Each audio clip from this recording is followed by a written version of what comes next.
Baik, Assalamualaikum warahmatullahi wabarakatuh. Jadi eh hari ini ya kita mata kuliahnya data elektronik ini ya, perlindungan hukum data elektronik. Nah, untuk hukum data elektronik ya selain Undang-Undang ITE ya, Undang-Undang Nomor 11 Tahun 2008, kemudian juga Undang-Undang Nomor berapa tuh?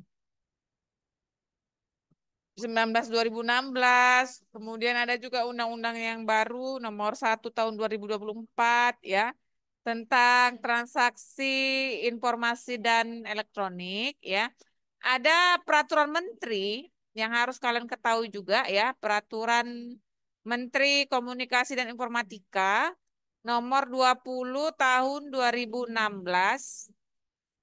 itu tentang perlindungan data pribadi ya, perlindungan data pribadi dalam sistem elektronik. Ya, itu Permen Permen Kominfo nomor 20 tahun 2016. Ya, kenapa ini Ibu sampaikan?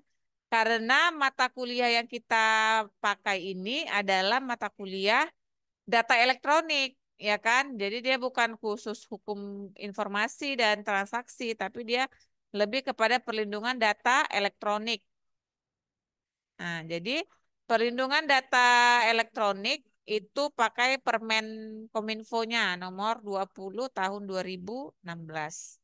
Jadi bisa kalian download ya untuk pegangan ya, Permen Kominfo nomor 20 tahun 2016.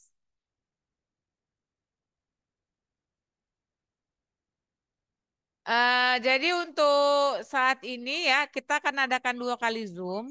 Ini Zoom yang pertama Ibu kasih materi dulu ya. Kemudian nanti di Zoom yang kedua Ibu akan ada kasih kuis ya. Kuis yang harus kalian buat ya. Nanti kuisnya apa akan Ibu sampaikan di link Zoom kita yang kedua. Jadi kita 2 kali Zoom karena beberapa hari yang lalu itu kan harusnya ada di pertemuan ketiga atau keempat tuh kan Zoom. Belum kita buat. Jadi ini Bu ganti ya. Nah, untuk yang hari ini Zoom kita nanti Zoom yang kedua yaitu ada akan ada kuis ya yang harus kalian kerjakan. Jadi nanti Zoom kita 2 kali ya gitu. Oke. Nah, kita lanjut ke Peraturan Menteri Kominfo ini nomor 20 tahun 2016. Udah kalian download? Lihat aja ya di internet ya. Permen Kominfo nomor 20 tahun 2016. Oke. Nah, di dalam permen itu ada beberapa ketentuan ya. Itu ada definisi-definisi ya tentang apa itu data pribadi. Kemudian bagaimana tentang penggunaan sistem.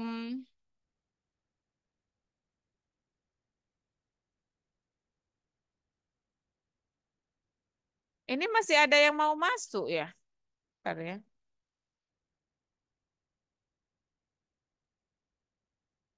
Besar ini.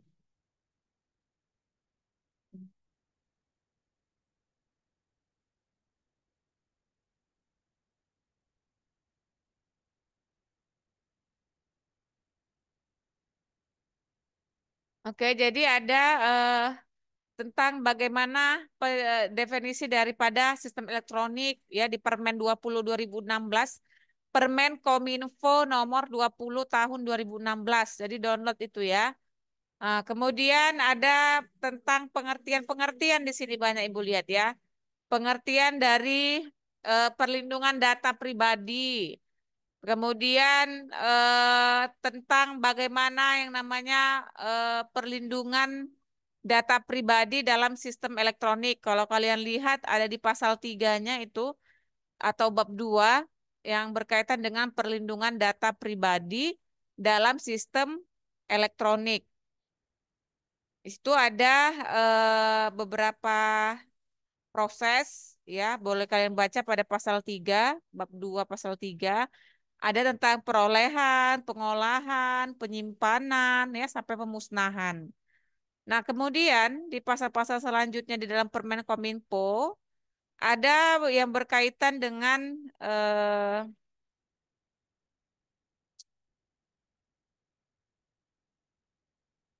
pengolahan dan penganalisisan data pribadi.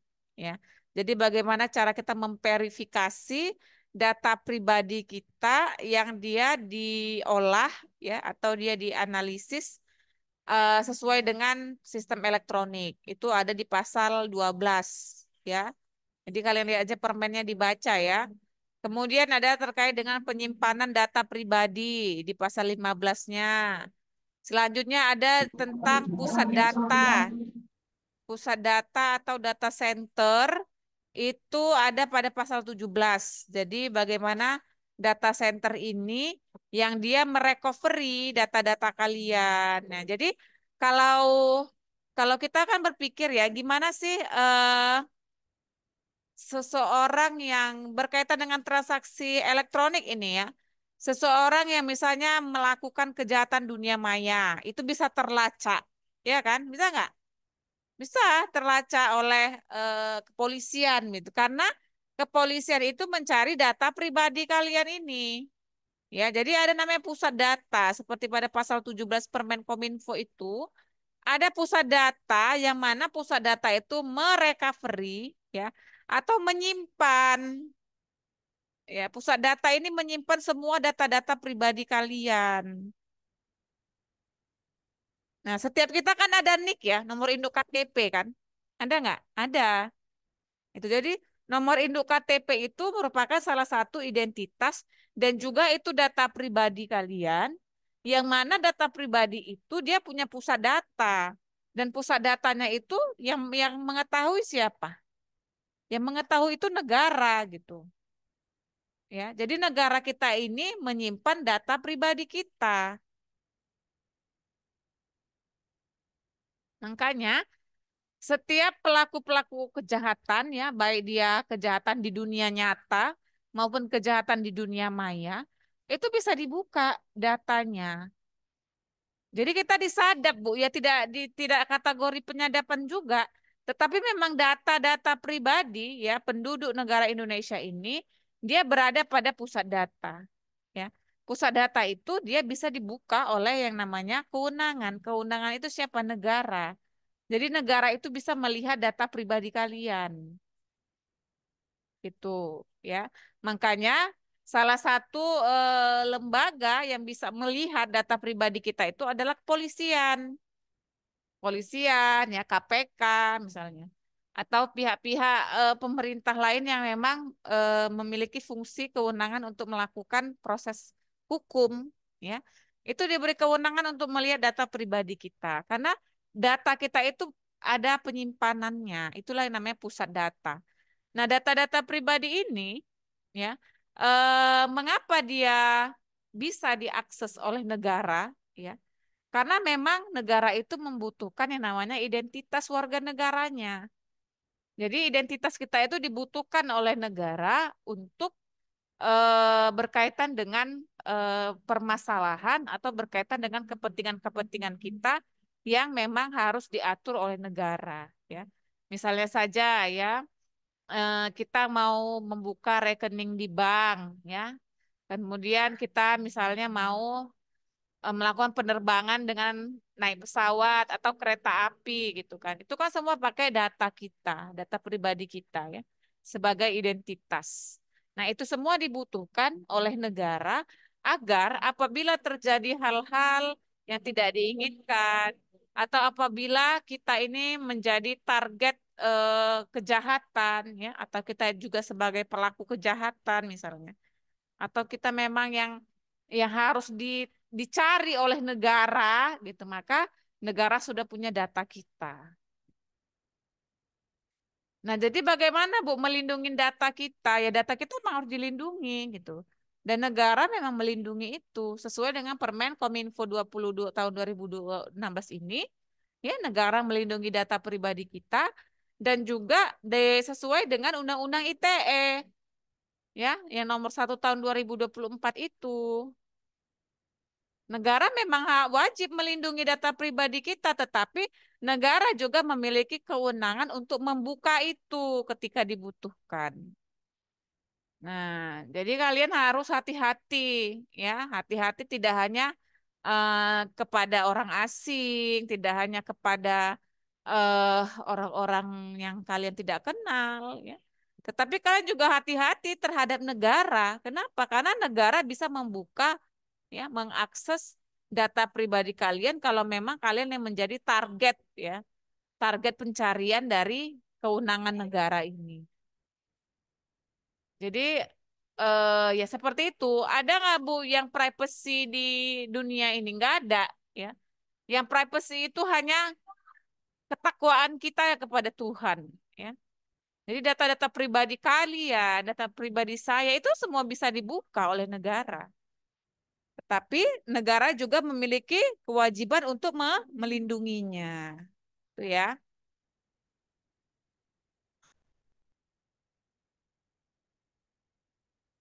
Itulah yang berkaitan dengan pusat data tadi ya. Kemudian di pasal-pasal selanjutnya itu ada tentang penghapusan data, kemudian ada tentang pengumuman, penyebarluasan atau pembukaan akses data pribadi ya pada pasal 21, pengiriman data pribadi, dan nanti ada di bab keenamnya atau pasal 25 itu tentang pemusnahan data pribadi. Ya, jadi data pribadi kita itu juga bisa dimusnahkan di muka bumi ini, ya. Syarat-syaratnya apa aja? Kalian baca pada pasal 25 itu ya. Telah melewati ketentuan jangka waktu, ya, atas permintaan pemilik data pribadi. Kemudian apa lagi? Penghilangan. Kemudian juga kalau mati ya, mati juga data kita hilang gitu ya. Karena akan ada dikeluarkan surat kematian yang menyatakan bahwa kita sudah tidak ada di muka bumi ini gitu. Nah, kemudian hak pemilik data pribadi itu ada di pasal 26. Apa aja menjadi hak-hak kalian ya? Kalian yang punya data pribadi nih, semua kan punya data pribadi ya. Ibu kalau udah ngajar, ya kan? Terus ada yang masuk-masuk Zoom gitu kan. Ibu pusing kadang. Makanya lain kali ini ya, tepat waktunya paling lama 10 menit gitu, 15 ya kan. Karena kadang dosen udah nerangkan nanti kalau ada zoom masuk ibu jadi pusing mau mengadmit-admitnya lagi gitu. Ya. Oke, kita lanjutkan. Pemilik data pribadi itu memiliki hak ya, haknya pada pasal 26 per Permen Kominfo tadi 20 2016 ya. Kalian bacalah itu ya apa yang menjadi hak-hak kalian. Kemudian kalian juga punya kewajiban pengguna data pribadi ini pada pasal 27 ya. Nah, kemudian ada juga kewajiban penyelenggara sistem elektronik pada pasal 28. Jadi ada kewajiban penyelenggara sistem elektronik di pasal 28. Dan di pasal 29 atau bab 6 itu ada tentang penyelesaian sengketa. Jadi kalau ada yang bersengketa secara apakah data pribadinya hilang, data pribadinya dicatut misalnya, atau data pribadinya itu disalahgunakan atau dibocorkan, ya, itu kalian lihat di pasal 29 ya. Bagaimana penyelesaian sengketanya. Jadi sebenarnya banyak yang mau dibahas terkait dengan Permen Kominfo ini nomor 20 tahun 2016. Oleh karena itu, Ibu suruh kalian untuk membacanya ya. Karena kalau Ibu yang membaca lagi, waktu kita nggak cukup, ya kan? Jadi Ibu harap selain Undang-Undang ITE ya yang kalian download ya 3 undang-undang itu, kalian juga wajib untuk memiliki atau mendownload Permen Kominfo nomor 20 tahun 2016 tentang data pribadi ya, bagaimana perlindungan data pribadi kalian. Nah, data pribadi ini kan khusus khusus ke kita ya, artinya itu private. Nah, untuk data elektronik sendiri, seperti yang Ibu sampaikan di perkuliahan sebelumnya, data elektronik itu banyak, nggak hanya data pribadi, tapi ada data kelompok, ya, ada data instansi, bahkan ada data nasional dan data global, ya. Jadi data elektronik itu dia cakupannya luas. Nah, untuk Permen Kominfo ini dia hanya mengatur tentang bagaimana perlindungan data pribadi. Jadi bagaimana proses perlindungan data pribadi kita secara privacy ya. Ya paling nggak jauh-jauh itu adalah identitas diri yaitu KTP ya. KTP, kemudian juga misalnya nomor rekening bank kita atau misalnya terkait dengan NPWP, nomor pokok ya wajib pajak kita atau SIM itu kan privacy. Jadi dia yang dia data secara pribadi itu diatur di dalam Peraturan Menteri Kominfo 20 2016. Nah, kalau yang lain ya banyak ya. Data secara negara misalnya, data digital negara ya global. Bagi global itu ada pengaturan tersendiri ya. Artinya memang data elektronik ini wajib dilindungi. Kenapa data elektronik ini wajib dilindungi? Karena yang namanya digitalisasi ini sangat rentan untuk bisa di hack ya atau dicatut atau dia diambil alih. Ya jadi nomor induk kalian KTP itu gampang aja kadang bisa orang pakai. Ya, makanya harus ada namanya proses verifikasi. Nah, nanti ada misalnya orang mau ambil pinjol ya, pinjaman online. Tahu nih data pribadi kalian. Nah, itu gimana proses perlindungannya? Data pribadi kalian dicatut misalnya oleh teman kalian sendiri untuk mau melakukan pinjol, pinjaman online. Itu gimana perlindungannya? Maka bacalah Permen nomor 20 tahun 2016 tadi. Di situ ada dijelaskan bahwa terkait dengan data pribadi itu harus ada verifikasi. Verifikasinya apa aja? Mulai dari akun email kalian ya, email, kemudian terkait dengan data diri, terkait dengan sidik jari, ya. Ada proses-proses memang harus melakukan beberapa verifikasi ketika menggunakan data pribadi. Kita aja lah coba buka rekening banknya secara online misalnya.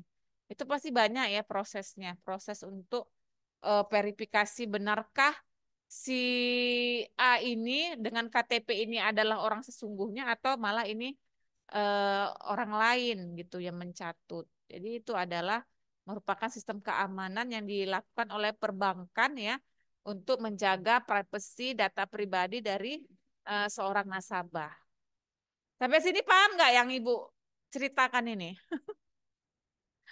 Jangan kalian ngantuk ya, walaupun ini agak terlambat. Kenapa? Karena tadi ada sedikit drama ya untuk ITE, untuk Zoom ini gitu. Jadi agak terlambat, mohon maaf Ibu ya. Oke, sampai sini paham. Ada yang mau ditanyakan untuk Peraturan Menteri 20 2016 atau tentang perlindungan data pribadi? Silakan.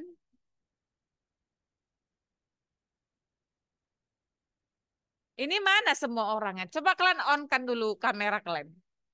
Coba mau lihat dulu Ibu. Kenapa kompak tutup tutup kamera semua nih? Oke, si Faisal udah, yang lain coba on kan dulu kameranya. Kenapa lah kalian tutup-tutup? Malu kalian sama ibu ya?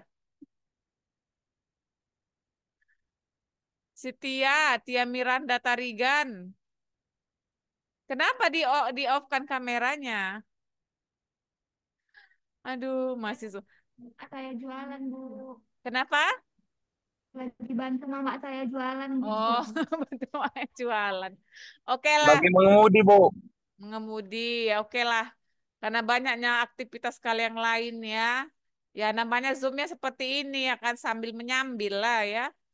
Oke, ada yang mungkin ingin didiskusikan untuk perlindungan data pribadi ini? Silakan.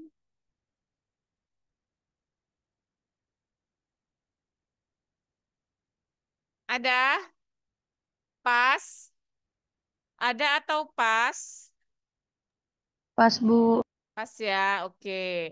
Ya udahlah ya, kalau pas yang penting Ibu udah menyampaikan materi ya terkait dengan Permen nomor 20, Permen Kominfo 20 2016, kalian baca lah itu ya. Nanti kalau ada yang nggak kalian pahami, boleh kalian tanyakan ke Ibu di hari Senin. Karena Senin kita akan, kita akan tetap muka dengan presentasi kelompok ya. Dan akan ada kuis yang akan Ibu berikan setelah ini. Kuisnya itu adalah kuis untuk format penilaian 10% ya. Jadi setiap mata kuliah itu di setiap semester ada kuisnya, itu penilaiannya 10%. Oke. Nah, jadi Ibu akan berikan kuis itu di sesi kedua Zoom ini. Jadi setelah Zoom ini Ibu akhiri, nanti akan Ibu kirim link baru untuk sesi Zoom kuis ya. Kuis kita untuk di mata kuliah Hukum Perlindungan Data Elektronik ini. Oke, terima kasih Ibu sampaikan.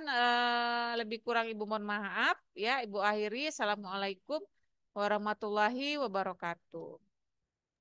Waalaikumsalam warahmatullahi